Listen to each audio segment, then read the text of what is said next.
College gate. రోజు ఇదే gate, ఇదే ఎంట్రీ. పొద్దున్నే లోపలికి రాగానే బయట ఉన్న టెన్షన్స్ అంతా ఈ గేట్ బయట ఆగిపోయినట్టు అనిపిస్తుంది. ఒక కొత్త లోకంలోకి వెళ్తున్నట్టు ఉంటుంది. College tips. ఇక్కడ కూర్చొని ఫ్యూచర్ గురించి వేసుకున్న స్కెచ్లు, వేసుకున్న జోకులు ఏ లెక్చరర్కి అర్థం కావు. ఇవి కేవలం పైకి ఎక్కడానికి ఉన్న మెట్లు మాత్రమే కాదు, మనకి లైఫ్ అంటే ఏంటో నేర్పే పాఠాలు. కారిడార్.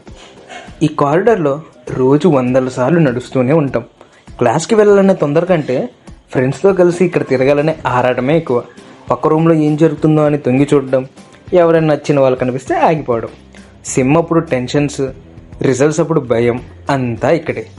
ఈ పొడవైన దారి మనకు ఒక విషయం నేర్పిస్తుంది, గమ్యం కంటే ఈ ప్రయాణమే చాలా అందంగా ఉంటుందని. Class room and benches. ఈ బెంచీలు మనకి తలదాచుకోవడానికి పిల్లోలాగా, మన స్నేహితుల్లో కూర్చొని కబుర్లు చెప్పుకోవడానికి ఒక అడ్డాలాగా మనతో పాటే పెరిగాయి. మనం మార్క్స్ తక్కువ వచ్చినప్పుడు ఈ బెంచీల మీద కూర్చొని ఏడ్చాం. గొప్ప గొప్ప కళలు కూడా ఇక్కడ కూర్చొని కన్నాం. రేపు మనం వెళ్ళిపోవచ్చు, కానీ ఈ బెంచ్ మీద రాసి వెళ్ళిన మన పేరు, మన జ్ఞాపకాలు ఎప్పటికీ మోస్తూనే ఉంటుంది. Black board. బ్లాక్ బోర్డ్ మీద రాసింది అర్థం కాకపోయినా లైఫ్లో ఏం చేయాలో ఈ క్లాస్ రూమే మనకి నేర్పిస్తుంది. చాక్ పీస్తో రాసేటప్పుడు వచ్చే ఆ శబ్దం మన భవిష్యత్తును రాస్తున్న శబ్దం లాంటిది. ఇక్కడ పాఠాలు ముగిసిపోవచ్చు, కానీ ఇక్కడ మొదలైన మన ప్రయాణం మాత్రం ఎప్పటికీ కొనసాగుతూనే ఉంటుంది. ఈ బోర్డు మీద రాసే ఈక్వేషన్ అర్థం కావడానికి చాలా టైం పట్టింది, కానీ ఈ కాలేజ్ లైఫ్ అర్థం కావడానికి కొంచెం ఒక్క క్షణం చాలు. క్యాంటీన్. క్యాంటీన్ అంటే ఇది కేవలం ఒక హోటల్ లాంటిది కాదు, మన కష్ట సుఖాలను పంచుకునే ఒక హెడ్ ఆఫీస్. పాకెట్ మనీ అయినప్పుడు ఫ్రెండ్ కొనిచ్చిన కూల్ డ్రింక్లో ఉన్న వాల్యూ కోట్లలో కూడా దొరకదు.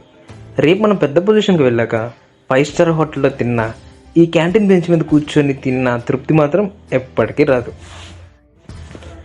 లైబ్రరీ. లైబ్రరీ అంటే చాలామందికి బోర్ కొట్టచ్చు, కానీ ఇక్కడ ఉన్న ప్రతి పుస్తకం వెనుక ఒక ప్రపంచం ఉంది. ఇక్కడ నిశ్శబ్దంగా కూర్చొని రాసుకున్న నోట్స్ రేపు మన భవిష్యత్తుని గట్టిగా వినిపించేలా చేస్తాయి. కాలేజీలో ఎన్ని చోట్ల అరిసి గోల్ చేస్తాం, కానీ మనకి మనం ఏంటో తెలిసేది మాత్రం ఈ లైబ్రరీలోనే. కేఫ్. మనకి క్లాస్ బోర్ కొట్టినప్పుడు మనకు గుర్తొచ్చే ఫస్ట్ స్పాట్ ఈ కేఫే. మన కాలేజ్లో బర్త్డే సెలబ్రేషన్స్కి ఇది ఒక పెద్ద అడ్డ. గ్రౌండ్. గ్రౌండ్ అంటే అందరూ గేమ్స్ అనుకుంటారు, కానీ మాకు మాత్రం ఇది ఒక పీస్ఫుల్ జోన్. మనసు బాగాలేనప్పుడు ఒంటరిగా ఇక్కడే కూర్చున్నాం, మంచి న్యూస్ వచ్చినప్పుడు ఫ్రెండ్స్తో కలిసి ఇక్కడే ఎగిరాం. ఈ మట్టిపైన మనం వేసిన ప్రతి అడుగు మనలో ఉన్న ఒక భయాన్ని తరిమేసి ఒక కొత్త నమ్మకాన్ని ఇచ్చింది. నేను థర్డ్ ఇయరే, ఇంకా వెళ్ళిపోవట్లేదు, కానీ ప్రతిరోజు ఈ కాలేజ్ చూస్తుంటే కొత్తగా అనిపిస్తుంది. ఎందుకంటే ఇది కేవలం బిల్డింగ్ కాదు, ఇది మన చోటు. A college diary from Rohit Kumar Chella with Jaganmohan.